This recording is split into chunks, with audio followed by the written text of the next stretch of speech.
ഇന്ന് കുറ്റപ്പെടുത്തിയതും തെളിയിച്ചതും അറസ്റ്റ് ചെയ്തതും എല്ലാം ധനുഷിനെയാണെങ്കിലും ധനുഷിന്റെ കൂടെ തന്നെ അതേ തെറ്റുകൾ ചെയ്ത, അല്ലെങ്കിൽ അതിന് കൂട്ടുനിന്ന മറ്റൊരാൾ ഉറങ്ങുന്ന അതേ വീട്ടിൽ തന്നെയാ നമ്മളും അന്തി ഉറങ്ങാൻ പോകുന്നത്.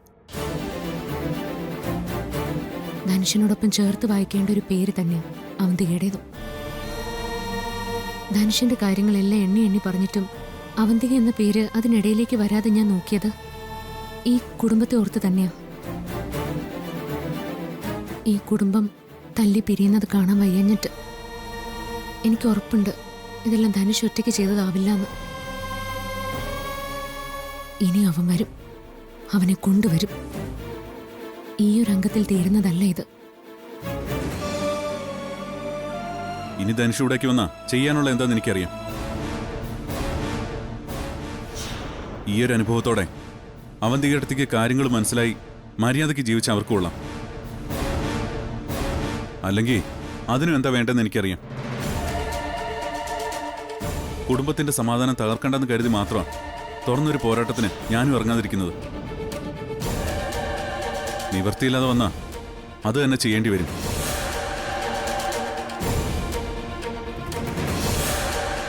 തൽക്കാലത്തേക്കെങ്കിലും ബാക്കിയൊക്കെ നമുക്ക് മറക്കാടോ.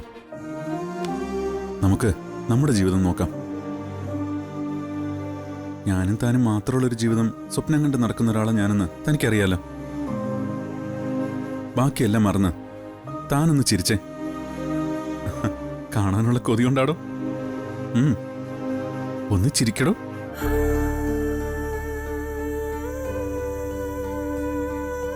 പ്രശ്നം എന്തേലും വന്നാ മാത്രം മതി വാശിയും പകരം വീട്ടിലൊക്കെ. അല്ലാത്തപ്പോ ഇതുപോലെ ചിരിക്കണം. മനസ്സിലായോ?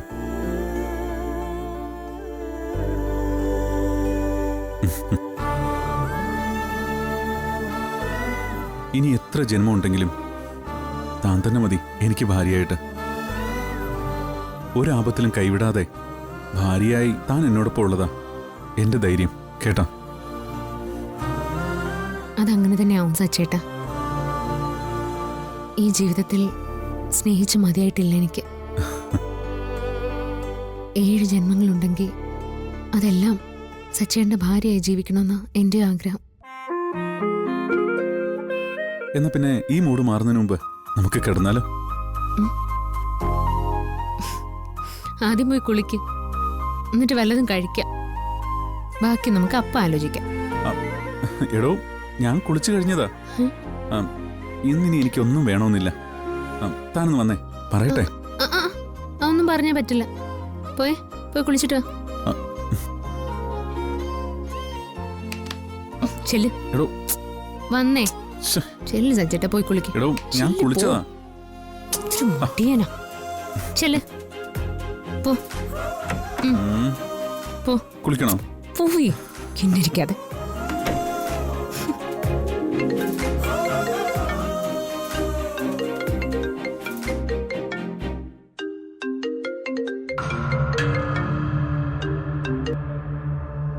ഹലോ,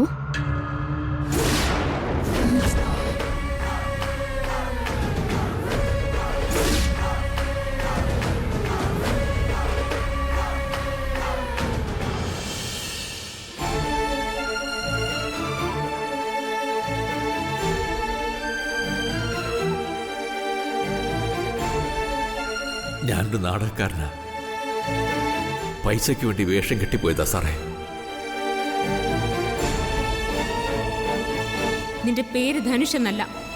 അർച്ചന ചോദിക്കുന്ന ചോദ്യങ്ങൾക്ക് വ്യക്തമായ ഉത്തരം മര്യാദയ്ക്ക് പറഞ്ഞോളൂ. നീ നിന്റെ പേര് ധനുഷ് എന്നാണോടാ? അല്ല. നെല്ലിശ്ശേരി എന്ന വീട്ടിൽ ഇവനെ ഏറ്റവും കൂടുതൽ പറ്റിച്ചിട്ടുള്ളത് നന്ദേടനെയാ.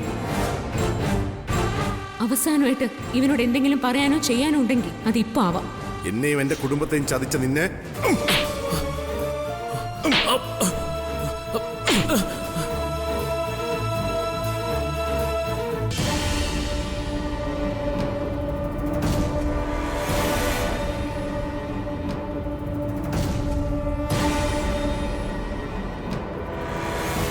നന്ദേട്ടാ, ഞാനൊരു അത്യാവശ്യ കാര്യം പറയാനാ വന്നത്.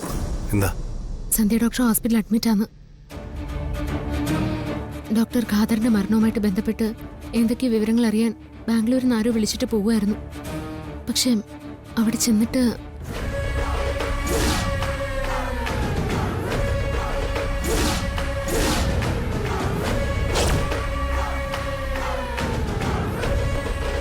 അർച്ചന, എന്നെ എങ്ങനെയെങ്കിലും ഒന്ന് രക്ഷിക്കണം. എന്നെ മനഃപൂർവ്വം ഇവിടേക്ക് വിളിച്ചു വരുത്തി ചതിച്ചതാണോന്ന് എന്റെ സംശയം.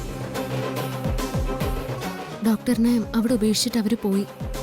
അവിടുന്ന് ഒരു വിധത്തിലാ പാവ രക്ഷപ്പെട്ട് തിരികെ വന്നത്. രാവിലെ പത്രിടാൻ വന്ന ആളാ ബോധമില്ലാതെ കിടക്കുന്നത് കണ്ട് ഹോസ്പിറ്റലിൽ എത്തിച്ചത്. ഹോസ്പിറ്റലിൽ ആരും കൂടെ കാണില്ല. വല്ലാതെ തകർന്നിട്ടുണ്ട് ആ പാവം. ഇപ്പൊ വേണ്ടത് കൂട്ടിനൊരാളെയാ. പറ്റുമെങ്കിൽ അവിടെ വരെ ചെന്ന് ഡോക്ടറെ ഒന്ന് കാണണം. പോകാൻ ബുദ്ധിമുട്ടാണെങ്കിൽ ഒന്ന് ഫോൺ വിളിച്ചെങ്കിലും സംസാരിക്കണം. ഞാൻ സംസാരിക്കുന്നതിനേക്കാളും ആശ്വാസം കിട്ടും. നന്ദേട്ടനൊന്ന് സംസാരിച്ചാ. ഡോക്ടർക്ക് നമ്മളേ ഉള്ളൂ.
സ്നേഹേ,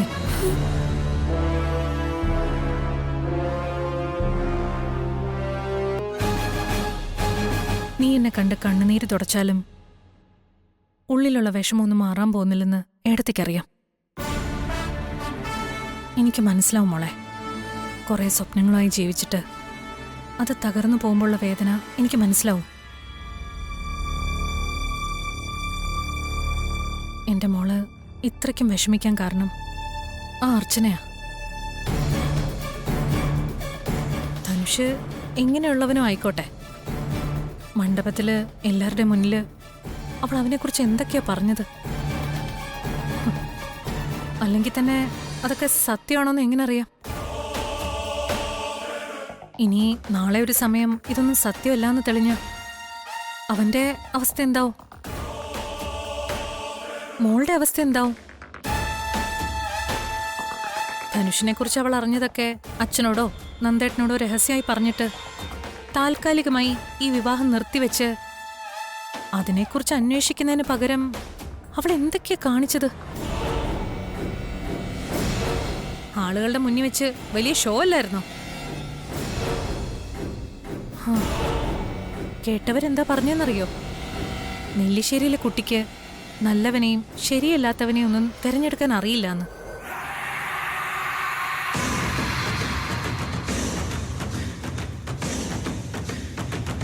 അതൊക്കെ പറയിപ്പിച്ചത് അർച്ചനയല്ലേ? ധനുഷിനെ 14 ദിവസത്തേക്ക് റിമാൻഡ് ചെയ്തിരിക്കുക. അവൻ കുറ്റക്കാരനാണോ അല്ലയോ എന്ന് കോടതി തീരുമാനിക്കാൻ.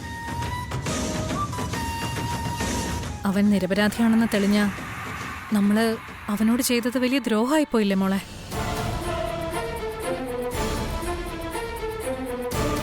ഏടത്തിക്കറിയാം മോള് അവനെ ഒരുപാട് സ്നേഹിച്ചിരുന്നു. അതുപോലെ തന്നെയാ തിരിച്ചും. ധനുഷും മോളെ ഒരുപാട് സ്നേഹിച്ചിരുന്നു.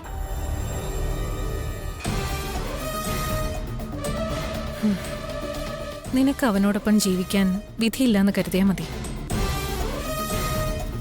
അല്ലെങ്കിൽ അർച്ചന അങ്ങനെ വരുത്തി തീർത്തു എന്ന് പറയുന്നതാ കൂടുതൽ ശരി. എനിക്കൊറ്റ പ്രാർത്ഥനയുള്ളൂ. ഇനി അഥവാ അവൻ കുറ്റക്കാരനല്ലെന്ന് നാളെ ഒരു സമയം എല്ലാവർക്കും ബോധ്യമായ എന്റെ കുഞ്ഞിന് പിടിച്ചു നിൽക്കാനുള്ള ധൈര്യം ഉണ്ടാവണേന്ന്. ഇനി ഏട്ടത്തി ഓരോന്ന് പറഞ്ഞു മോളെ വിഷമിപ്പിക്കുന്നില്ല. മോള് കുറച്ചേരം ഒറ്റയ്ക്കിരിക്കുക, നടന്നൊക്കെ മറക്കാൻ ശ്രമിക്കുക.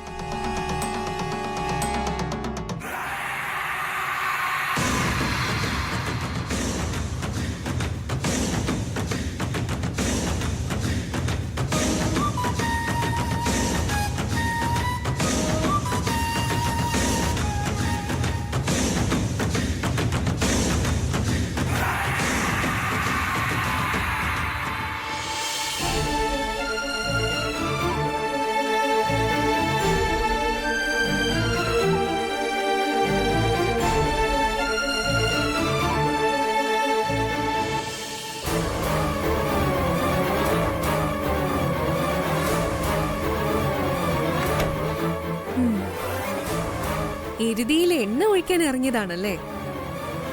ഞാൻ സ്നേഹം ഒന്ന് ആശ്വസിപ്പിക്കാൻ വന്നതാ. ആഹാ, ആശ്വസിപ്പിക്കാൻ പറ്റിയ ആള് തന്നെ. കാമുകൻ ജയിലിലായ വിഷമത്തിലുള്ള ചേച്ചിയാണോ ആശ്വസിപ്പിക്കാൻ പോയത്?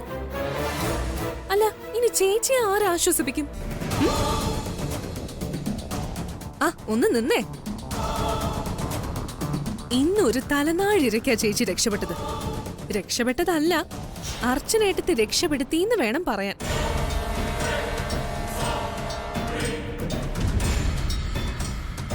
ഇനിയെങ്കിലും മര്യാദയ്ക്ക് ജീവിച്ച ചേച്ചിക്ക് കൊള്ളാം. ഇപ്പോഴും ഇന്നത്തെ പോലെ സൗജന്യം കിട്ടിയെന്ന് വരില്ല. അങ്ങനൊരു സൗജന്യം അവന്തികയ്ക്ക് ആവശ്യമില്ലെങ്കിലോ? അങ്ങനെ അർച്ചന സഹായിച്ചിട്ട് അവന്തികയ്ക്ക് ജീവിക്കണ്ട. നിങ്ങളും ധനുഷും തമ്മില് ശരിയല്ലാത്തൊരു ബന്ധം ഉണ്ടെന്നേ ഏട്ടത്തിക്ക് അറിയാവൂ. ആ ബന്ധത്തില് നിങ്ങൾ പ്രഗ്നന്റ് ആയ കാര്യം ഏട്ടത്തിക്ക് അറിയില്ല. ഇനിയും ചേച്ചി കുടുംബത്തെ തകർക്കാൻ നോക്കിയാ ഞാൻ തന്നെ അത് അർച്ചന ഏട്ടത്തിയോട് പറയേണ്ടി വരും.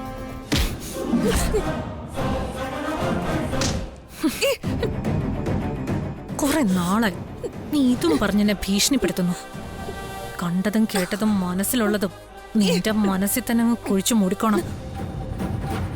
അല്ലാതെ അതൊക്കെ ആരുടെയെങ്കിലും കാതിലെത്തിച്ച പിന്നെ നീ എന്റെ അനിയത്തിയാണെന്നുള്ള ബന്ധമൊക്കെ ഞാനങ്ങ് മറക്കും. നിന്റെ ഈ കഴുത്തിലിരിക്കുന്ന എന്റെ കൈയൊന്ന് ഞാൻ അമർത്തിയാ നിന്റെ കൊരവള്ളി പൊട്ടിയിട്ടേ ഞാൻ തിരിച്ചെടുക്കൂ. അതുകൊണ്ട് മര്യാദയ്ക്ക് ഇവിടെ കഴിഞ്ഞോണം.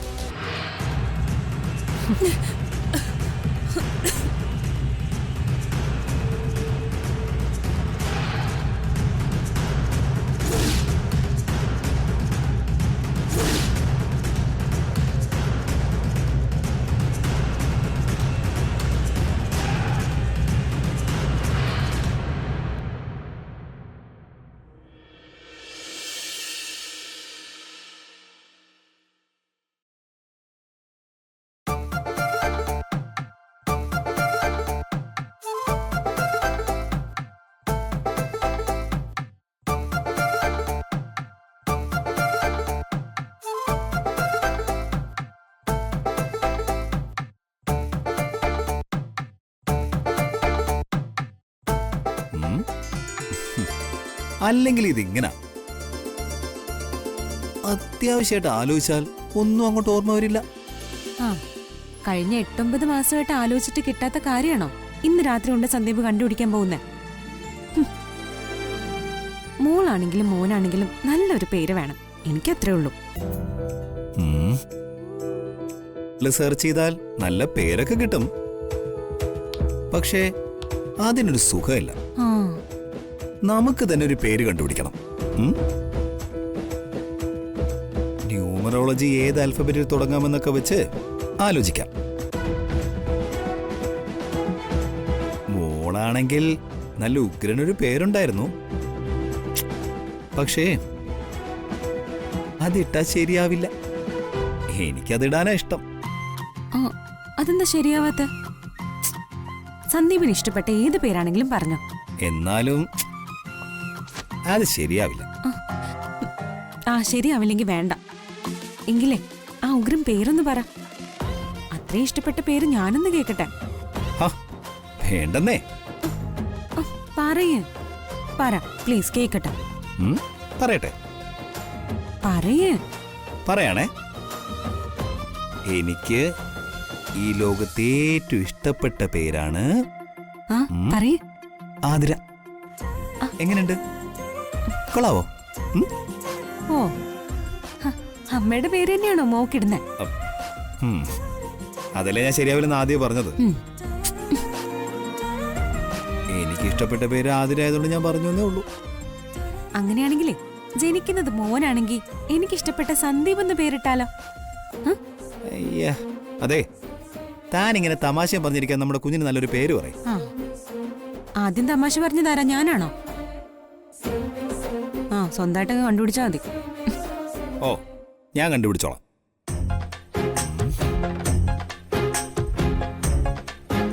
സന്ദീപ് ആതിര. സന്ദീപിൽ നിന്ന് സായും ദായും എടുത്ത സന്ത. സന്ത സന്ദേശ്. സന്ദേശ്. അത് വേണ്ടല്ലേ? എങ്കിനി തന്റെ പേര് നോക്കാം. ആതിര. ആതിര. ആദി. ആദിത്യൻ. ആദി എന്ന് വിളിക്കാം. യെസ്, നമ്മുടെ ആദ്യത്തെ മോൻ ആദി. അപ്പോഴേ രണ്ടാമത്തെ കുഞ്ഞു ആൺകുട്ടിയാണെങ്കിലേ നമുക്ക് കടേസിന്ന് പേരിടാം. അത് നല്ലതായിരിക്കും. ആദ്യത്തേത് ആദ്യം, അവസാനത്തേത് കടേസിയും. അതിന് നമുക്ക് 2 മക്കളെ ഉള്ളൂ എന്ന് ആരാ പറഞ്ഞത്? പിന്നെ നമുക്കേ ഒരു 3-4 വേണ്ടേ? പിന്നെ 3-4. ഇപ്പൊ തന്നെ ഞാൻ പകുതി മരിച്ച അവസ്ഥയിലാ. ആദ്യം ഇതൊന്ന് കഴിയട്ടെ, എന്നിട്ട് ഞാൻ പറയാം. മിക്കവാറും ഇത് തന്നെയാവും ആദ്യം കടേസിയും ഒക്കെ. ഞാനേ കിടന്നുറങ്ങാൻ പോവാ. സന്ദീപ് വെളുക്കം വരെ ഇരുന്ന് പേരാലോചിച്ചോ. ഞാനും കൂടി ഇരുന്നാ ഇത് അവസാനം വഴക്കിലെത്തും. അപ്പൊ ഓക്കെ, ഗുഡ് നൈറ്റ്. ഓ,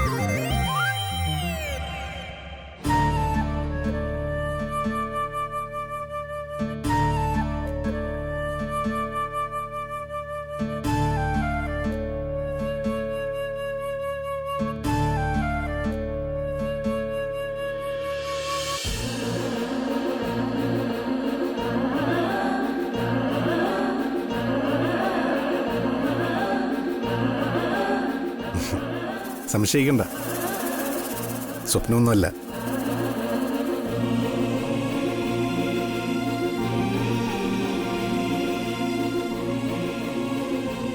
ഞാൻ കുറച്ചു നേരമായുള്ളൂ വന്നിട്ട്. ഉറങ്ങുന്നതുകൊണ്ടാ വിളിച്ച് ശല്യപ്പെടുത്തണമെന്ന് കരുതിയത്. അർച്ചന എന്നോട് പറഞ്ഞത് സന്ധ്യയോട് അഡ്മിറ്റായ കാര്യം. നടന്നതെല്ലാം ഞാൻ അറിഞ്ഞു. ഇതിൻ്റെയൊക്കെ പിന്നിൽ ധനുഷാണെന്നാണ് അർച്ചന പറയുന്നത്. അവനാണെങ്കിൽ പോലീസിനോട് കുറ്റം സമ്മതിച്ചിട്ടുമില്ല. സന്ധ്യയ്ക്ക് ഉറപ്പുണ്ടോ അവൻ പറഞ്ഞിട്ടാണ് സന്ധ്യയെ കിഡ്നാപ്പ് ചെയ്തതെന്ന്? ഉണ്ടെന്ന് ഞാൻ പറഞ്ഞ നന്ദനത് വിശ്വസിക്കോ? അല്ല, സന്ധ്യയുടെ കാര്യത്തിൽ ഇൻവോൾവ് ആവാൻ മാത്രം ധനുഷിന് സന്ധ്യയോട് ശത്രുത തോന്നാൻ കാര്യം എന്താ?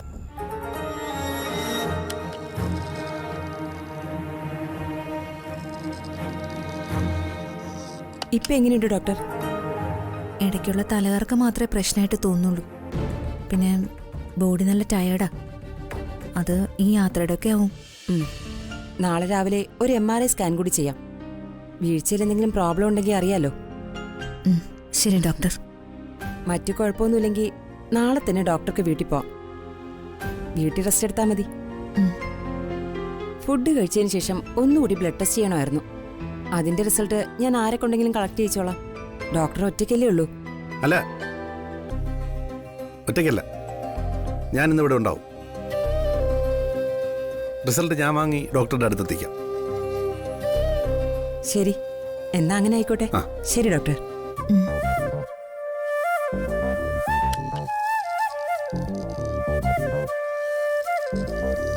നന്ദനിന്ന് പോകുന്നില്ലേ? ഞാൻ പോയാൽ പിന്നെ ബ്ലഡിന്റെ റിസൾട്ട് വാങ്ങണ്ടേ? അതിന് നന്ദൻ നിൽക്കണമെന്നില്ല. ഏതെങ്കിലും സിസ്റ്റേഴ്സ് വാങ്ങിച്ചോളും. ഞാനിന്നിവിടെ ഉണ്ടാവും.